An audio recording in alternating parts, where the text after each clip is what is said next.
Hello, আসসালামু আলাইকুম। সবাই কেমন আছেন? আমি ফাহিম জাকারিয়া। আমি একজন মনোবিজ্ঞানী এবং সাথে বিজয় কাউন্সেলিং অ্যান্ড ওয়েলনেস ইনস্টিটিউটের অপারেশনস ম্যানেজার হিসেবে কাজ করছি। আপনাদের সবাইকে আবারও একবার স্বাগতম আমাদের নতুন একটি পডকাস্ট এপিসোডে। এবং আমরা আজকে এই দিনে আহ, একটি ইম্পর্টেন্ট বিষয় নিয়ে আলোচনা করব এবং একটি ট্রেন্ডি বিষয় নিয়ে আলোচনা করব, ভাইরাল বিষয় নিয়ে আলোচনা করব। আমরা কম বেশি সবাই ডিপ্রেশনের শব্দটা শুনেছি এবং ডিপ্রেশন মানে কি বা কি কারণে ডিপ্রেশন হয় সেই বিষয়ে শুনেছি। আমরা আজকে আরও গভীরভাবে সেই বিষয়টা জানবো, কিন্তু আমরা তুলনা করব আরেকটা ভাইরাল শব্দ বা আরেকটা ইউজড একটা শব্দ আমাদের ডেইলি লাইফে, যেটাকে আমরা বলি বার্ন আউট। এই বার্ন আউট এবং ডিপ্রেশনের মধ্যে আসলে ডিফারেন্সটা কি, বা বার্ন আউট আসলে বেসিক্যালি কি? আমরা কোনো কাজে যখন অনেক বেশি ওভারওয়েলম হয়ে যাই তখনই সাথে সাথে আমরা বলি যে আমরা বার্ন আউট হয়ে গেছি, বা আমরা কি বলে আমাকে ডিপ্রেস লাগছে, বা আমি এরকম ফিল করছি, আমি আনমোটিভেটেড ফিল করছি। আজকে আমরা এই বিষয়টি আসলে আলোচনা করব। আমাদের এই পডকাস্টের যে গেস্ট খুবই পরিচিত এবং হচ্ছে আমাদের এই অলরেডি আপনি তাকে চিনেন। সে হচ্ছে আমাদের জেকব বার্লিন ভাইয়া। So, my name's Jacob Berlin. I'm a psychological counselor from America. I work in the field of mental health and also education. I have a doctorate in educational leadership.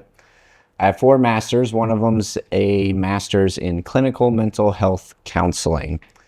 So, burnout and depression are very important because probably a lot of people listening are struggling with possibly the symptoms of burnout or possibly the symptoms of depression. Some of the symptoms are the same and overlap, some of them are different.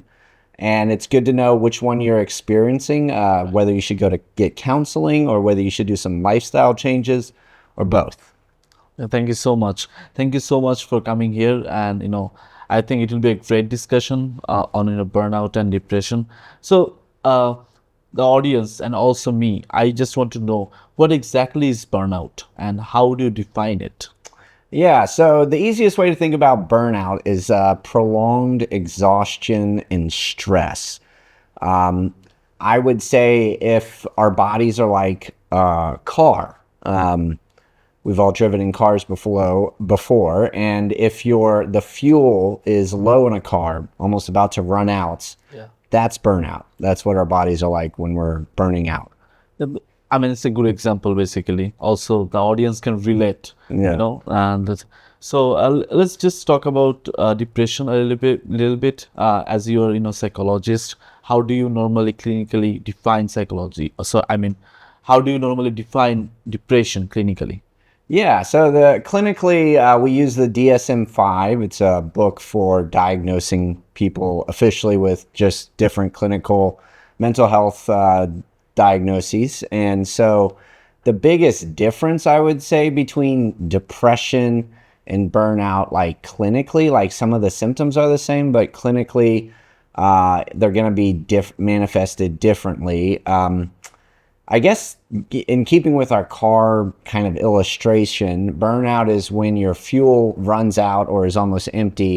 But clinical depression would be like something's wrong with the engine and it's either broke down because of a problem with the engine or it's about to break down and the engine's not running correctly. So we can go into a few of the criteria in the DSM-5 for depression. So in terms of the diagnostic criteria for clinical depression, like the main core feature is at least 2 weeks. There's been either persistent, depressed, sad feeling or hopelessness, or 2 weeks of just like a noticeable change in loss of interest in activities and what they're normally doing. There's several other criterias that you have to meet. For instance, lack of sleep or disturbed sleep, inability to concentrate, feeling like dying or self-harm, suicidal ideations, a few other ones as well. So that would be some of the core diagnostic criteria. Okay, so there is some confusion between burnout and depression. So why do people confused about burnout and depression? So what is the basic or significant difference between? Yeah, so exhaustion and lack of sleep are probably where burnout and depression really overlap, because both of those symptoms can be a burnout and depression. So that's one of the confusing, sticky points. So if someone is feeling exhausted or unmotivated that you said, so how can you be sure that is burnout or depression? Yeah, probably the easiest, and you can do this at home, self-diagnose yourself with something like, do I have burnout or depression, is your response to real good rest. If you have burnout and you do real rest, not the laying in your bed till 1 o'clock in the morning, doom scrolling, but like actually sleeping and eating well and resting, then if you're struggling with burnout, you should see improvement. However, if you have depression, rest can alleviate some of the symptoms, but if you have clinical depression, rest alone is not going to alleviate your Therapy. depression. Yeah, you'll need therapy, possible. Professional help. Yeah, professional help. Yeah. So normally, what usually causes burnout?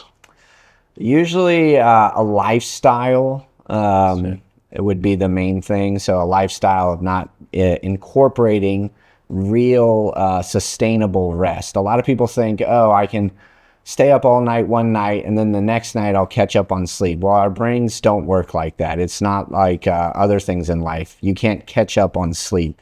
You need to incorporate real sustainable rest into your daily, weekly, even annual lifestyle.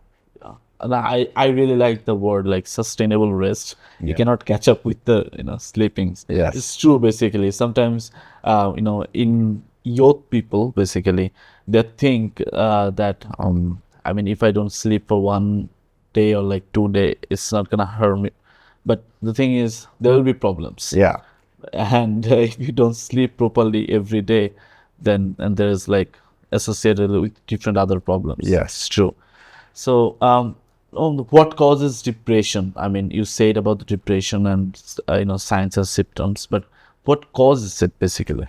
Yeah, well, there's not just one thing that causes depression, but one of the things I tend to see a lot of, and that I work a lot with in my clients, is just as a result of what we call adverse childhood experiences. So these are experiences in our childhood that might not be clinically traumatic, but sometimes I say with a lowercase t, trauma, or the more professional term would be adverse childhood experiences, which we all to some degree face.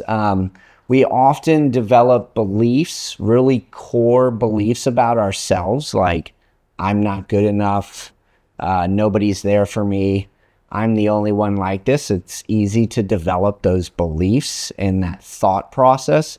And a lot of times we find different ways to cope with it in our childhood, our teenage years, our young adult lives. But then we often come to different stages in life, such as adulthood, where those coping mechanisms are no longer working or are making things worse or are just not available. For instance, someone who thinks, I'm not a good person or I'm not good enough, that's a common belief developed in childhood. Well, in primary school and high school, that person might work really hard, be an overachiever, A plus 5.0 student. A lot of times those are the ones that think deep down inside, I'm not good enough. And so they're overcompensating and trying to prove to the rest of the world what they think about themselves, the opposite of what they think about themselves. Well, come to your 30s and 40s, you can't just work hard and get an A plus. You might not be that successful. And so this coping mechanism of just doing a good job, working hard, being the best in my class doesn't work as an adult. And so now you have this belief that's been building up that you never really dealt with. You have a life situation that also tells you that you're not good enough. And so that's when someone really loses the battle in their brain against depression and needs professional help. It's true. Thank you so much.